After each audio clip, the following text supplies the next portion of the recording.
আজ আমার কাছে একটি ফোন আছে যেটা হচ্ছে OnePlus Nord CE2।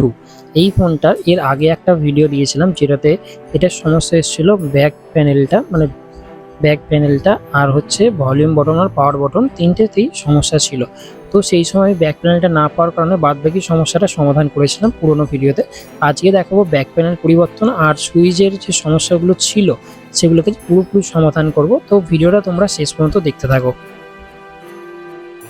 যেহেতু সেই সময় ব্যাক প্যানেলটা পাইনি আর পরবর্তীতে আমি ব্যাক প্যানেলটা চেঞ্জ করবো ভেবেছিলাম, তাই জন্য আমি পেছনের প্যানেলটাকে আমি গ্লু দিয়ে কভার করিনি, ওটা শুধু আমি টেপ দিয়ে কভার করেছি যাতে আমার খুলতে সুবিধা হয়, কারণ ওটা অলরেডি ভেঙেছিল।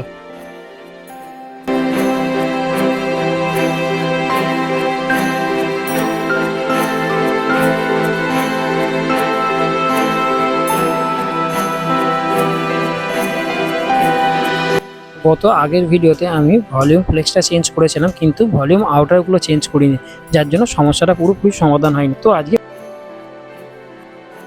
নতুন ব্যাক প্যানেল নিয়ে এসেছি যেটা গ্রিন কালার, সেটা আমি লাগিয়ে দেবো। তার আগে একটু দেখে নেবো যে ঠিকঠাক ফিটিং হচ্ছে কিনা।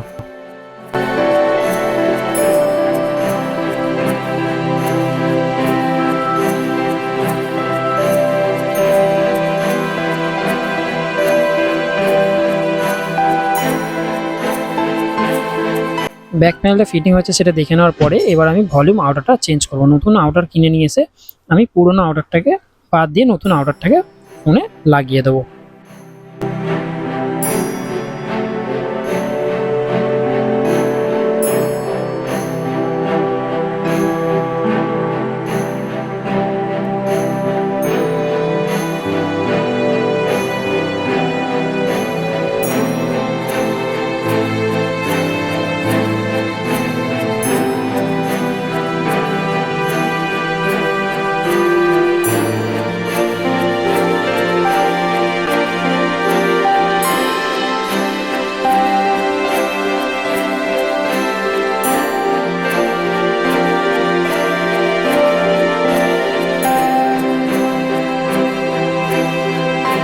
তোমরা সম্ভবত খেয়াল করেছো অনেক ফোনে কি হয়, আউটার বটনগুলো যাতে খুলে না বেরিয়ে যায় তার জন্য ভেতর থেকে একটা করে রবারের লক দেওয়া থাকে। তো এই ফোনে রবারের লকটা ছিল না আর বাইরেও আমি এটা কিনতে পাইনি, তাই এখন সমাধানের জন্য কি করব, অন্য একটা আউটার বটন থেকে রবারটা কেটে নেবো আর তার উপর ইউভি গ্লু মাস্কিং করে দেবো যাতে আউটারটা বাইরে দিয়ে খুলে বেরিয়ে না আসে, ভেতর থেকে লক হয়ে যায়।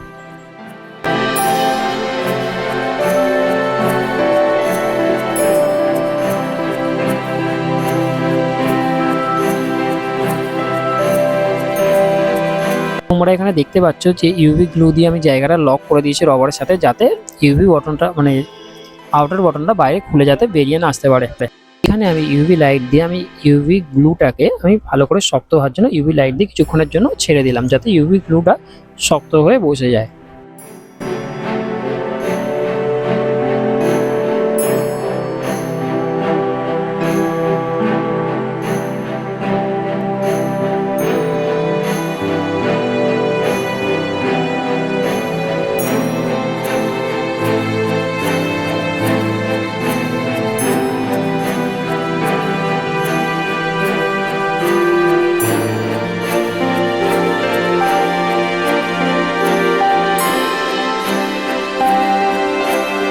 এখানে নতুন ব্যাক প্যানেলের পিছনে যে গ্লু স্টিকারটা আছে স্টিকারটাকে উঠিয়ে নেবো যাতে ব্যাক প্যানেলটা ঠিকঠাকভাবে বডির সাথে অ্যাটাচ হয়ে যায়।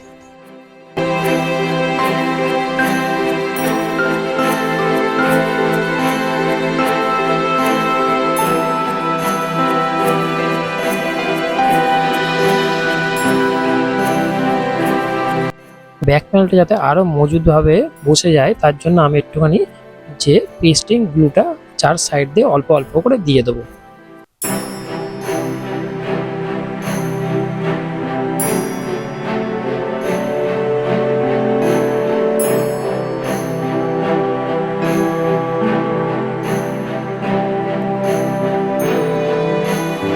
এখানে নতুন ব্যাক প্যানেলটা লাগানোর সাথে সাথে ফোনের লুকটা পুরো চেঞ্জ হয়ে গেছে, পুরো নতুন ফোনের মতন লাগছে।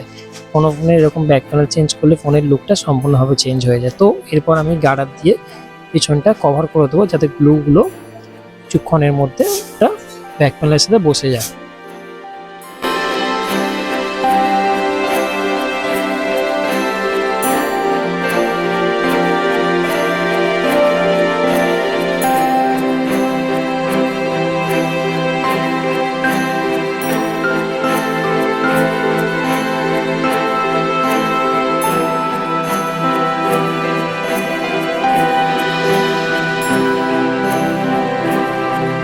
প্যাডেল লাগানোর পরে এই অবস্থায় কিছুক্ষণের জন্য ছেড়ে দেবো যাতে গ্লুটা পুরোপুরি বসে যায়। তো ভিডিওটা ভালো লাগলে লাইক, শেয়ার অ্যান্ড সাবস্ক্রাইব করো। আর এইভাবেও তোমরা সহজে ব্যাক প্যানেল চেঞ্জ করতে পারবে, ভেতরের ভলিউম বা পাওয়ার বটন সব কিছুই এইভাবে ঠিক করতে পারবে।